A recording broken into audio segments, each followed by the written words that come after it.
자, 하나님께서는요, 약속을 우리에게 주시고 난 이후에 바로 이루시지 않습니다. 오랜 시간을 두고 우리가 그 약속을 받기에 합당한 믿음을 가진 자로 이렇게 세우시는 그 시간들이 있습니다. 아브라함의 경우에 하나님께서 약속을 한번 주고 끝내신 것이 아니라 계속 그 약속을 확인시켜 주시는 과정을 갑니다. 야곱의 삶도 마찬가지입니다. 하나님이 아브라함에게 약속을 주셨을 때 이제 베델이란 장소에서 주셨는데 야곱에게도 그 동일한 지역에서 약속을 상기시켜 주십니다. 그리고 계속해서 그 약속을 받은 자리를 기억하고 또 그걸 통해서 회복되도록 초청하는 시간들을 가지십니다. 왜 이렇게 하실까? 오늘 말씀을 보면서 그 부분을 좀 나누려고 합니다. 아브라함이 많이 낙담해 있었던 시간이었을 것 같아요. 약속을 받고 가나안 땅으로 들어왔는데 하나님의 약속은 이루어질 것 같지 않습니다. 내 자손을 뭇 별과 같이 많게 하겠다. 바다의 모래와 같이 많게 하겠다. 하지만 아들이 없어요. 아이가 없어요. 그리고 나이는 계속 먹어가요.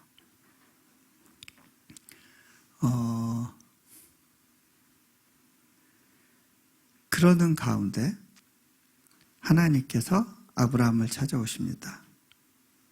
두려워하지 말라.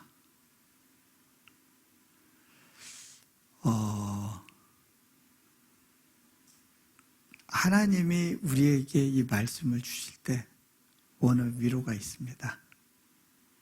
우리 인생 가운데 대부분의 문제는 우리 안에 있는 두려움이 우리를 자극하면서 일어나는 겁니다. 예. 애 키우면서 힘들다고 느껴질 때가 언제죠? 얘 이러다가 인생 망치는 거 아니야? 그러면 확 우울해집니다. 내가 얘한테 필요한 걸 못 해주면 어떡하지? 불안합니다. 가장이 어떤 때 힘들어요? 가족들이 원하는 걸 내가 해줄 수 없으면 어떡하지?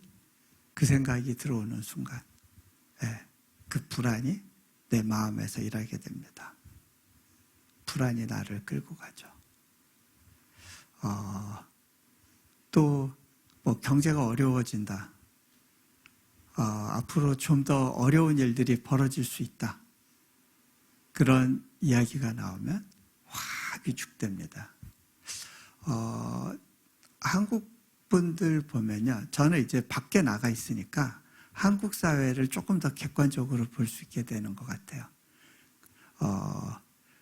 위기에 강하기도 하지만 많은 경우 두려움의 마음을 빼앗겨서 두려움이 일하도록 내버려 두는 경우들이 많아요.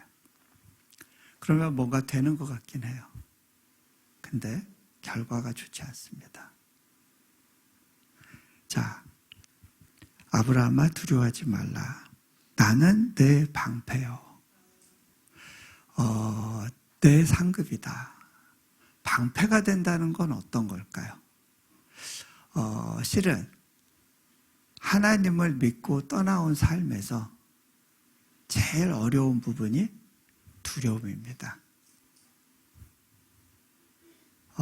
내가 아무것도 아닌 존재로 잊혀질 것에 대한 두려움도 있고요. 또 과연 여기서 계속되는 공급 속에서 살아날 수 있을까라고 하는 것도 두려운 부분입니다. 아브라함만 두려웠던 게 아닙니다.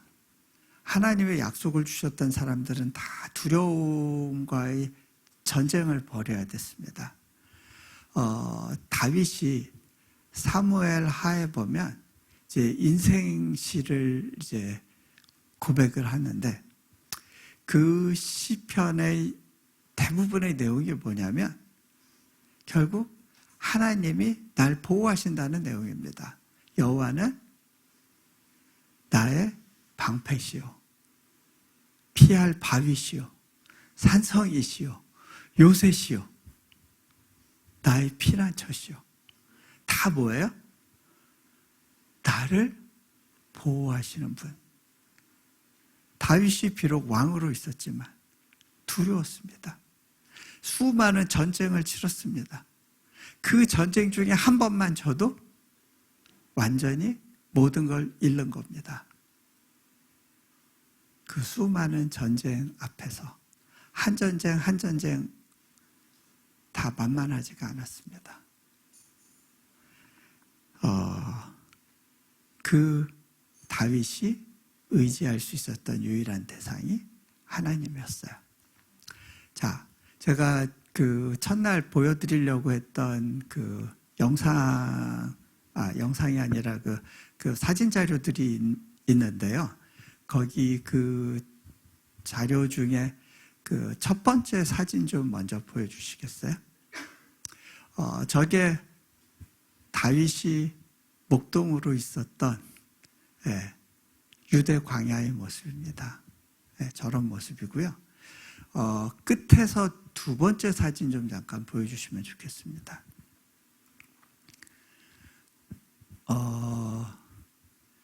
예수님께서요, 우리에게 이렇게 말씀을 주십니다. 내가 양의 문이다. 양의 문이 된다는 게 어떤 의미일까?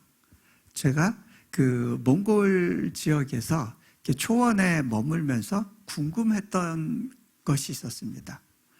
그 중동 지역도 그렇고 양을 치는 지역들을 보면요, 양들이 넘나들지 못하도록 이렇게 우리를 만듭니다. 근데 우리를 주로 돌로 만들어요.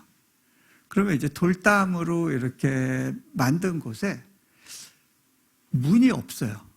저기 이렇게 보시면 문이 뭐 이렇게 나무 문이라도 해놔야 될 것 같은데 저렇게 열려 있어요. 그러면 어떻게 되죠? 양들이 들어갔다 나왔다 마음대로 하겠죠. 근데 양만 그렇게 하나요?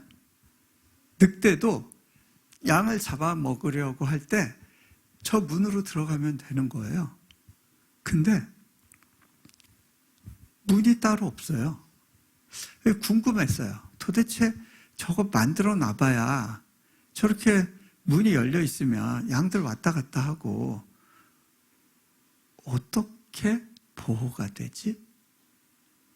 그런데 예수님이 양의 문이 된다고 하신 건 어떤 의미지? 제가 이 다음 장면을 보고 이거였구나 깨닫게 됩니다. 잠깐 보시겠어요?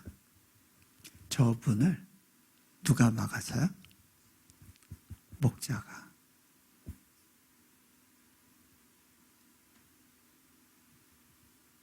목자가 양이 우리에 들어있을 때 천막에서 자지 않아요.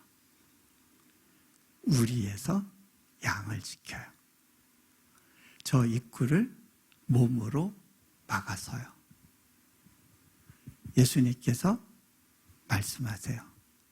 나는 선한 목자라. 선한 목자는 그 양을 위해서 목숨을 내놓는다고 하세요. 저 문을 지키고 목자는 이렇게 이야기해요. 어느 놈도 내 허락 없이는 내 양을 건드리지 못해. 내 양은 내가 지킨다. 하나님이 아브라함에게 주셨던 약속을 예수님께서 우리에게 주고 계세요. 내가 너를 지킬 거야. 이것이 믿어질 때 오는 놀라운 위로가 있습니다. 실은 제가 몽골에서 선교사로 있으면서 좀 어떤 때는 좀 내동댕이 쳐진 느낌이 들었을 때도 있어요. 왜 그러냐면 하나님이 보호해 주시겠다고는 이야기하시지만 이렇게 어떤 때는요, 하나님보다 경찰이 더 빠른 것 같아요. 네. 어흥, 으르렁. 네. 그 나라 단속반이 오면 피해야 되고 숨어야 되는 그런 순간들이 있어요. 중국도 그렇고 인도도 그렇고 그런 나라들이 많죠. 예수님께서 제자들을 이제 보내실 때 내가 너희를 보내는 것이 양을 이리떼 가운데 보내는 것 같다라고 말씀하세요. 궁금했어요. 왜 굳이 우리를 사자같이 호랑이같이 만드시지 않고 왜 연약한 양같이 만드셔서 늑대가 으르렁하면 부들부들 떨면서 스스로를 보호할 수 없는 그런 존재로 만드셨을까? 그러면서 왜 당신의 일을 하라고, 사명을 감당하라고 보내실까? 어떤 때는요, 보호가 다 안 된다고 느껴지는 시간들을 지나요. 왜냐하면요, 그 선교지에서 코로나 겪는데 보니까 선교사도 같이 걸리고 아프고, 그리고 죽음의 문턱을 지나는 경우도 있고, 또 그 고비를 못 넘고 돌아가시는 분도 있어요. 하나님의 방패되신다는 건 어떤 의미일까? 질문이 있는 시간들이 있습니다. 실은 저도 몽골에 처음 이제 인도네시아로 와서 제가 자꾸 이제 몽골, 인도네시아 헷갈릴 수 있어요. 이해하세요. 그 인도네시아에 들어와서 이제 우리 사역자들과 이제 동역을 하면서 제 안에 좀 깊은 불안이 하나 있었어요. 그건 뭐냐면 혹시라도 우리 사역자들이 공격을 받거나 불의의 사고를 당하거나 그래서 갑자기 크게 아프거나 아니면 혹시 세상을 떠나는 일이 생기면 어떡하지? 그 생각을 하니까 확 마음이 위축되고 두려운 거예요. 그때 제가 하나님께 이렇게 기도했어요. 하나님, 다른 건 모르겠는데 우리 사역자들의 생명과 건강만큼은 지켜주셔야 됩니다. 만약에라도 누가 다치거나 위험에 처하거나 또는 생명을 잃는 상황이 되면 전 그때는요, 이 사역 계속 못합니다. 저 그때는 손 털 겁니다. 하나님께 그렇게 이제 말씀드린 적이 있었어요. 그러다가 이제 코로나 기간을 맞이하게 됐습니다. 코로나 때 제가 보니까 우리 학생들이 자기 마을로 돌아가서는 공부를 계속 할 수가 없는 거예요. 부모들이요. 그래도 여러분들은 좋은 부모 만난 거예요. 공부하겠다 그러면 다 용서가 되잖아요. 근데 인도네시아에서는 안 그래요. 아니, 넌 엄마 아빠가 이렇게 지금 뼈 빠지게 일하는데 방구석에서 핸드폰 들여다보면서 뭐 공부한다고 동생들 챙기고 밥 먹이고 해야 될 거 아니야. 맞아요. 공부한다고 맞아요. 그런 상황에서 애들이 계속 잊질 못할 것 같아서 수업만 온라인으로 하면 되니까 애들을 기숙사로 보내면 훨씬 공부할 수 있는 환경이 좋으니까 제가 결단을 해야 됐어요. 애들 다 기숙사로 부르자. 기숙사에서 있으면서 온라인 수업을 하니까 법적으로 문제가 안 돼요. 그런데 결국 저희 동네에도 이제 코로나가 확 확산이 되면서 아이들이 이렇게 코로나에 걸려서 앓는 아이들이 나오기 시작했어요. 그러던 중에 저희 사역자 중에 한 명이 이제 코로나에 감염이 됐는데 이분이 여러 가지 뭐 고지혈증에다가 고혈압에다가 그 성인병이 있었어요. 그러다 보니까 확 위험해진 거예요. 병원에 입원했는데 산소 포화도가 막 떨어진다 그러니까 겁이 나더라고요. 이 사람 잃는 거 아니야? 제가 그때 무릎을 꿇었습니다. 선교지에 있다 보면 위험한 순간들이 있어요. 저희 딸아이가 아팠던 적도 있고 근데 이때는 좀 마음이 특별했습니다. 그래서 제가 무릎 꿇고 하나님 어떻게 해요? 도와주세요. 신음하는데 그때 딱 떠오르는 기도가 있었어요. 옛날에 했던 기도. 네, 하나님이 제게 이렇게 물으신다고 느꼈어요. 너 예전에 손 턴다고 했던 그 기도 아직도 유효하니? 제가 그때 하나님께 이렇게 기도했어요. 하나님,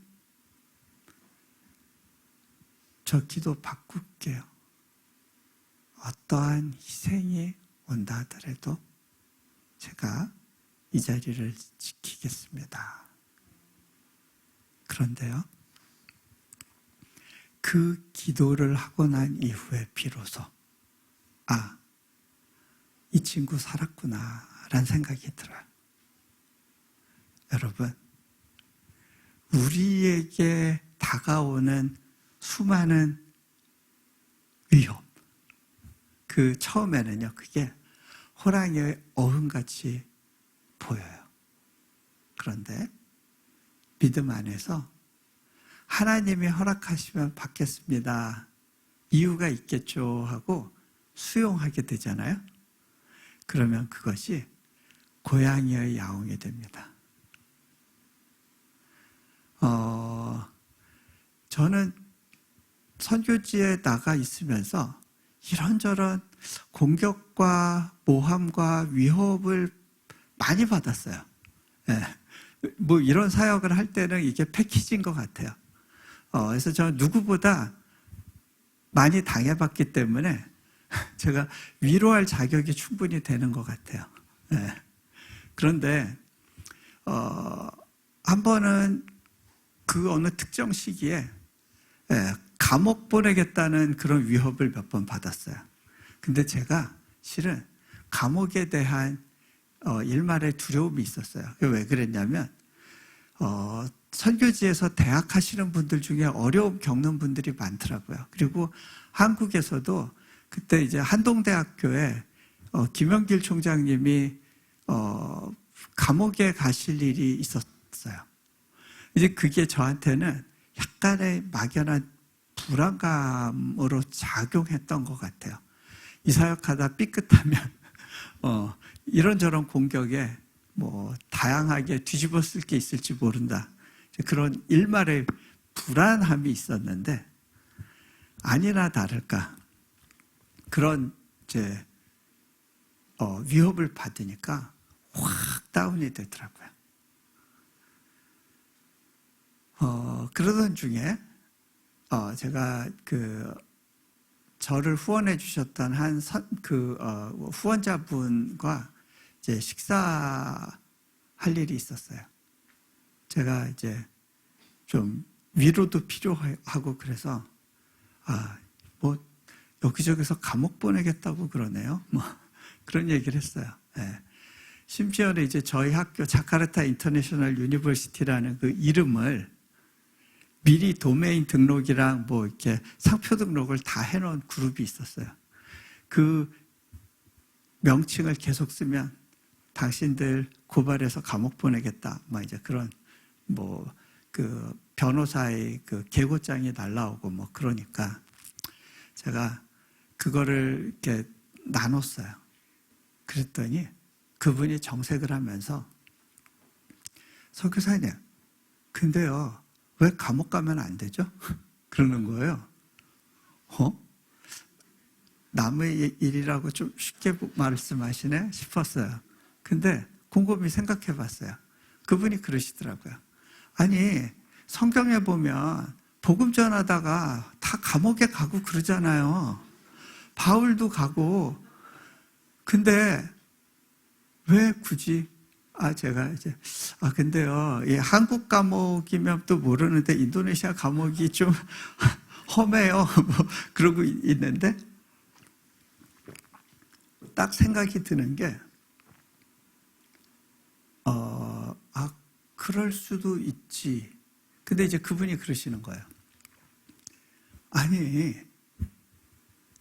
선교사님 감옥 가시면요, 막 여기저기서 중보 기도가 엄청 나올걸요? 학교 사역 위한 기도도 엄청 나오고 아마 후원 문제 금방 해결될걸요? 그러시는 거예요. 제가 볼모예요, 볼모. 근데 그 얘기를 듣고 나니까 맞아. 내가 그걸 왜 겁내고 있었지? 겁낼 게 아니더라고요. 그러고 나니까 제가 두려워하던 존재의 실체가 드러나는데 고양이의 야옹이었던 거예요. 자, 너희 지극히 큰 상급이니라. 하나님이 우리에게 약속을 주신 이유가 있어요.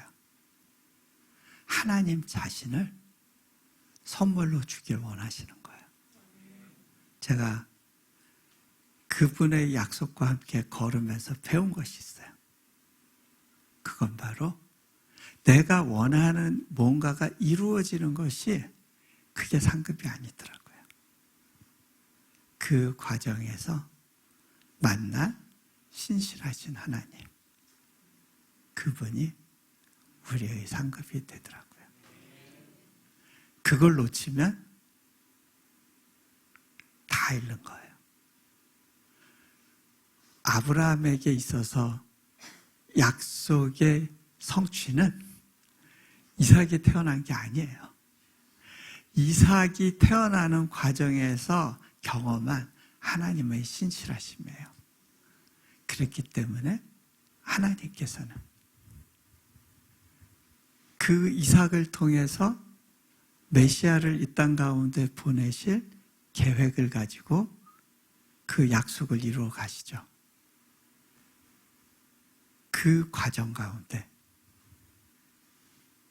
그가 선물로 받은 이삭을 하나님 앞에 다시 돌려드려야 되는 그 시험을 통과하게 돼요. 지극히 큰 상급이니라. 아이고, 시간이 많이 갔네요. 자, 아브라함이 근데요, 이 하나님의 약속에 대해서 좀 이렇게 마음에 이게 와닿지가 않아요. 클릭이 안 돼요. 왜? 하나님 약속은 큰데 현실에서 정작 이루어지는 건 하나도 없잖아요. 하나님께 이야기합니다. 주 여호와여, 무엇을 내게 주시려 하나이까? 아니, 주시겠다고 말만 하시고 뭘 주십니까? 나는 자식이 아직도 없잖아요. 그래서 내가 아무래도 상속자를 새로 세워야 될 것 같아요. 하나님 못하시는 부분을 제가 좀 거둘게요. 제 힘으로 하나님 약속 이루어질 수 있도록 이룬 걸로 칠 수 있게 그렇게 제 쪽에서 좀 손 내밀어 거들어 드릴게요. 라고 제안하는 겁니다. 그런데요, 하나님이 말씀하십니다. 내 몸에서 날 자가 내 상속자가 될 거다. 하나님은요, 우리가 할 수 있는 걸 약속하지 않으십니다. 여러분의 구원, 여러분 스스로 이룰 수 없습니다. 하나님이 구원하시겠다고 하십니다. 내가 할 수 있는 것을 약속하지 않으십니다. 그리고요, 하나님이 하신 약속은 하나님이 이루십니다. 나의 도움을 필요로 하지 않으십니다. 이 현실의 벽과 약속 사이에 항상 높은 벽과 간격이 있습니다. 그 긴장이 있습니다. 그리고 무던한 기다림이 필요합니다. 제 이야기 하나 하고요. 그리고 좀 말씀을 같이 마무리하면 좋겠습니다. 제가 인도네시아에서 제일 첫 번째로 겪는 이제 그 벽은 비자를 만들어내는 거였습니다. 제가 이렇게 저희를 호스트한 분들의 도움을 받아서 비자를 받았는데, 그게 뭐가 절차상의 문제가 있었는지 연장이 안 됐어요. 연장이 안 된 가운데 저는 이런저런 집회 약속이 있다 보니까 나왔다 들어왔다 하면서 좀 어려움이 있었어요. 결국에 가서는 체류 기간을 넘어서서 계속 이제 연장 신청한 것이 받아들여지기를 기다리다가 그게 연장 불가로 판정이 났어요. 그러다 보니까 체류 기간 지난 것들을 불법으로 간주해서 그거를 뭐 하루에 100몇십 불, 가족 수 다 합치면 굉장히 많은 돈인데 엄청난 액수의 벌금을 물고 급작스럽게 출국해야 되는 상황이 된 거예요. 제가 이제 아이들이 그 당시에 이제 어느 국제학교에서 장학금을 줘서 다니고 있었는데 애들을 이제 빨리 불렀어요. 얘들아, 우리 급하게 한국으로 들어가야 된다. 저희 둘째가 아빠, 그러면 우리 시험 공부도 하고 해야 되는데 언제 다시 또 돌아와요? 나 아빠가 이번에는 언제 같이 돌아올 수 있다고 장담을 못한다 그랬어요. 언제까지 있을지 모르겠다. 그럼 우리 학교에 어떻게 얘기해요? 아니, 나 이번에 시험 잘 보고 싶었는데 아빠 때문에 망하게 됐다고 막 징징 우는 거예요. 이 녀석들 공부하기 싫다고 그럴 때는 언제고 학교 가지 말자니까 이제는 막 아빠를 협박하고 막 그러더라고요. 네, 징징 우는 애들을 데리고 한국으로 급하게 가족들과 들어가야 됐어요. 연로하신 부모님이 이제 당황하셔서 이것저것 물어보시는 거예요. 근데 제가 답을 하는 게 좀 불편했어요. 저희 아버지는 이제 신앙의 연륜이 그렇게 깊지 않으셨어요. 그러다 보니까 막 걱정도 많고, 야, 너 지금이라도 아예 신학교 가서 공부하고 그냥 여기 한국에서 뭐 목회를 하든지 뭐 방법을 찾아보는 게 낫지 않겠니? 인도네시아에서 허송세월하는 게 맞냐? 가서 뭘 하겠냐? 뭐 얼마나 뭐가 진척이 되냐? 자꾸 물어보시는데 제가 할 수 있는 말이 없었어요. 그래서 아버지, 좀 물어보지 말고 저 좀 내버려둬 주세요. 딱 잘랐어요. 좀 묻지 좀 말아주세요. 그랬더니 좀 서운하셨나 봐요. 며칠 지나서 저한테 그러시더라고요. 예, 너는 뭐 남들한테는 다 내려놨네 그러는데 내가 볼 땐 너 뭐 내려놨는지 모르겠다. 네. 가까이 있는 사람이 실체를 더 정확하게 알죠. 네. 근데요, 제가 내려놨다고 내려놓음 책 쓴 거 아니에요. 네. 사람들은 내려놓음의 저자를 내려놓은 사람으로 착각하는 경우가 있어요. 근데요, 그것은 진행형이에요. 완성형이 아니에요.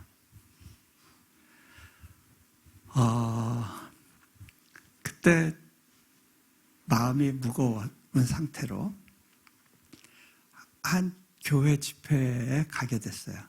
인천에 이제 재개발지구에 있는 한 교회였어요. 그 시장통에 있는 아주 작은 교회였어요. 몽골에서의 연고 때문에 가서 이제 선벼드리기로 했는데 1층은 생선가게였어요. 2층에 교회가 있는데 그 1층에서 2층으로 올라갈 때 생선 썩은 냄새가 막 올라오더라고요. 근데 그때 저는 몽골 생각이 나면서 울컥했어요. 몽골에서 제가 살았던 집이 그 주상복합 2층이었는데 1층에 양고기 집을 했어요. 그래서 늘 양고기 삶은 냄새가 복도에 가득했던 적이 있었어요. 그러다 보니까 늘 옷에는 양고기 냄새가 배가지고 제가 그 해외에 집회 여행을 가게 되면 공항에서부터 냄새 맡는 개들이 저를 보고 그렇게 알아봐주고 제 옆에 머물러주고 그래서 곤혹스러운 적들이 좀 있었어요. 저는 그 냄새를 예수님 냄새다라고 이제 여기지만 그때 그 생선 썩은 냄새가 올라오는 그 골목을 그 복도와 계단을 올라가면서 몽골 생각이 나더라고요. 뒷자리에 앉아서 예배를 준비하면서 기도하는데 마음이 울컥했어요. 몽골 생각이 난 거예요. 몽골에서는 그때는 참 사역하는데 그런 어려움 없이 잘할 수 있었는데 인도네시아에 와서 힘들다 뭐 그런 생각이 있었어요. 근데 그때 하나님께서 제 마음에 탁 던지시는 질문이 있었어요. 너 첫 마음을 잊어버리지 않았니? 몽골에서는 뭘 이루어야겠다는 생각 없이 하루하루 하나님을 기대하면서 살 수 있었어요. 그런데 그 기대감이 사라지는 그런 시간 가운데 제가 지나고 있다는 걸 알게 됐어요.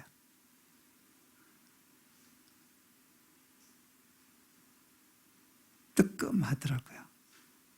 근데 저도요, 하나님께 할 말이 있었어요.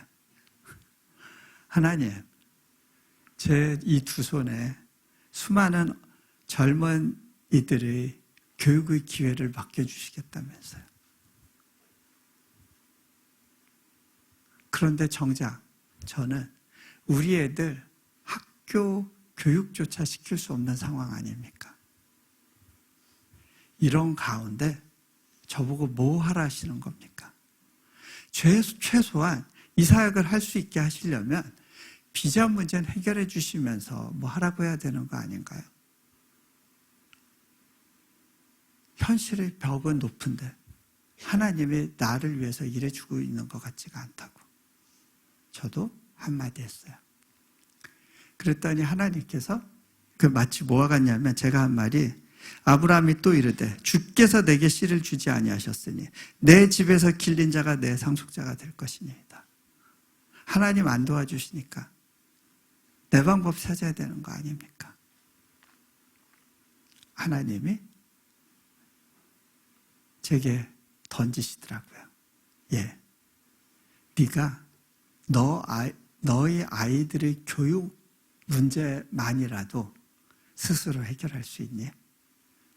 너의 자녀들의 미래를 네가 책임질 수 있니? 제가 할 수 없는 일이라는 게 너무 자명했습니다.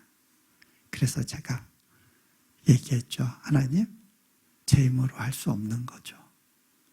그래, 그건 나의 일이야. 너의 일이 아니야.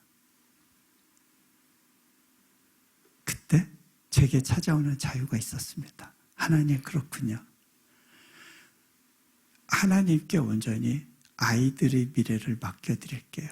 이 과정에서 아이들이 잘못되지 않을 거라는 것에 대해서 제가 믿음으로 수용합니다. 그때 찾아오는 자유가 있었어요. 그때 비로소 우리 선교사 자녀들을 위한 초중고등학교를 해야 되겠구나. 새로운 준비를 할 수 있게 됐습니다.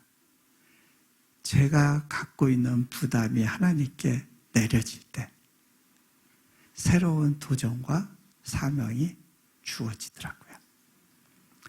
제가 그때 이후로는요, 자녀들을 위한 기도를 더 안 하게 됐어요.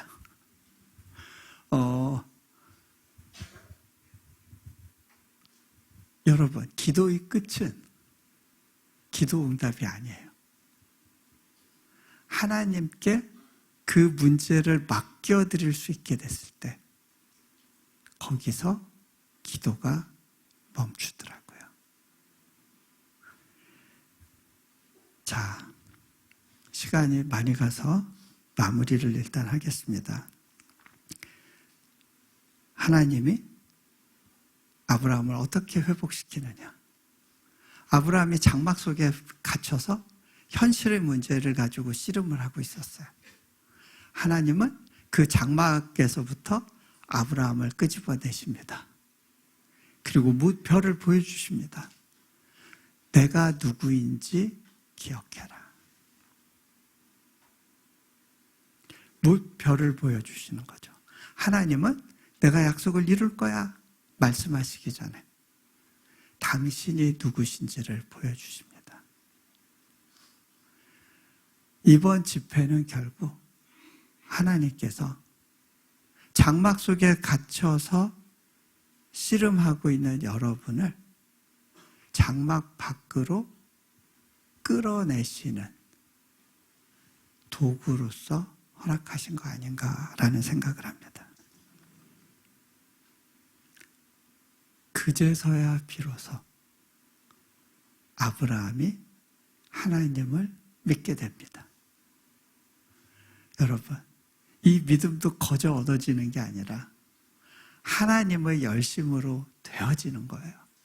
하늘로부터 오는 도전으로 인해서 믿음이 만들어지는 거지 내가 이 믿겠다고 결정해서 되는 것이 아니에요. 그런데도 하나님은 그것을 아브라함의 의로 여겨주십니다. 믿지 못할 것 같은 상황에서 그분을 신뢰하기로 결단할 때 하나님께서 그것을 우리의 의로 여겨주시겠답니다. 우리 같이 잠깐 기도하겠습니다.